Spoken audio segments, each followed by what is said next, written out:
This is the question that new research will be based on. What is the relationship between classical music and contemporary guitars? Following the flow of the question, new research is going to be starting with classical music. Although the classical period was between approximately 1750 and 1830, for the purpose of the research, I use the term classical quite loosely because I found in modern writings that the term is being quite generalised to sum up a number of musical genres from early music up to the present day.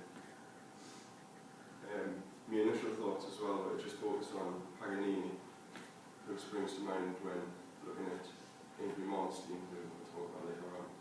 But when looking at other guitarists to include in the research, the reference to Paganini was quite limited, when I found that there's also been a lot of influence from some other respected composers. Vivaldi and Bach were quite associated with the Baroque musical era because of the reason I mentioned earlier on, of it being generalised, it provided a much wider area of research. And a few categories that I'll be looking at is form, harmony, and the virtuoso. The first guitarist that I'll be looking at is Ritchie Blackmore of Deep Purple and Rainbow. Some of the compositions will be Concerto for Group and Orchestra, Highway Star, and Rainbow's Difficult Cure. Concerto for Group and Orchestra was originally wrote by John Lord, the keyboard player of Deep Purple, but it's still quite a pivotal composition because it's the first one that ever incorporated the band playing live with an orchestra. And since then, there's been a number of that kind of rendition, such like Styx, Aerosmith, most notably Metallica. And as well, something that I'll mention later on, once the band ascertains a high level of prestige within their genre, and they go on to perform a more cultured event, such as play with an orchestra, it raises quite an interesting question, which I'll cover later on. Highway Star, I'm going to be focusing mostly on the guitar solo.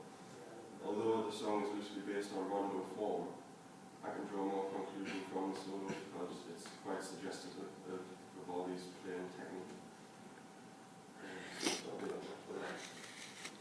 And with Rainbow Difficult Cure, I'm specifically looking at the version from the final vinyl LP because then the played Ode to Joy from Beethoven's and that was also accompanied by a live orchestra. And that was recorded in 1984, and over the 15 years from Concerto for Group and Orchestra, it provides quite a reflective time period to summarise Ritchie Blackmore's playing development. The second guitarist I'm looking at is Yngwie Malmsteen. He often credits his whole influence to Bach and Paganini as his greatest influence.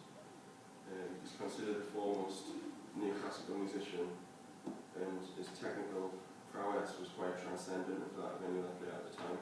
And it's certainly raised the bar for the heavy metal musician and the standard of playing. The first song I'll be looking at from him is Black Star. It's his debut song, his debut album, Odyssey. In terms of further research, I haven't got enough to talk about with the first two, and I need more comparison. I've got a list of other guitarists that I might include. Van Halen, most possibly Randy Rhoads, and as I mentioned earlier, what I would be looking at in terms of high and low class culture is when a band plays with an orchestra in a quite culture event, it raises the question that are they trying to just legitimise their genre by associating high class culture with a low class genre, when in fact the two are believed to be quite disparate and antithetical with one another. In provisional structure, I'm going to keep it quite even because classical music is still quite new to me in terms of studying it, so I think I might talk about too much, so I'm going to keep it quite even. 1,000 verse to 1,250 each. And these are some of the sources for still don't think that I'm going to include any primary research on it because it's taking the form of more of a discussion between other people's works and their opinions on it. Yeah. So. Right, thank you.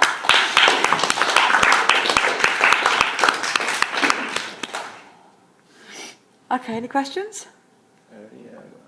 How are you going to use those theorists there in terms of answering the question? Their view is more on the culture side of it, so when I'm looking at the point of associating high-class culture with the low-class genre, depending on how big of a standpoint it takes in the argument, they're going to be the hardest point of reference just for that point.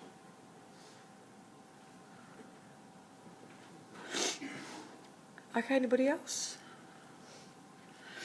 Okay, I think you're going to definitely need another guitarist in there. I think the two doesn't provide enough scope. So I think you're right to kind of question your inclusion of one more, I think.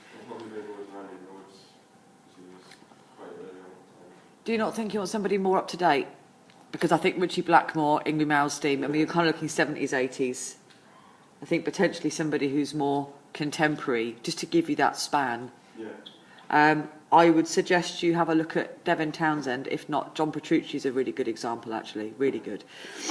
Certainly in terms of his kind of instructional DVDs, even though he wears terrible shirts. I think it's really important that you've acknowledged the high-class, low-class divide, and you brought up the notion of legitimacy, and I think that's very significant. I think, in fact, if anything, that would need to feature in your introduction, because that actually informs the rest of your discussion there.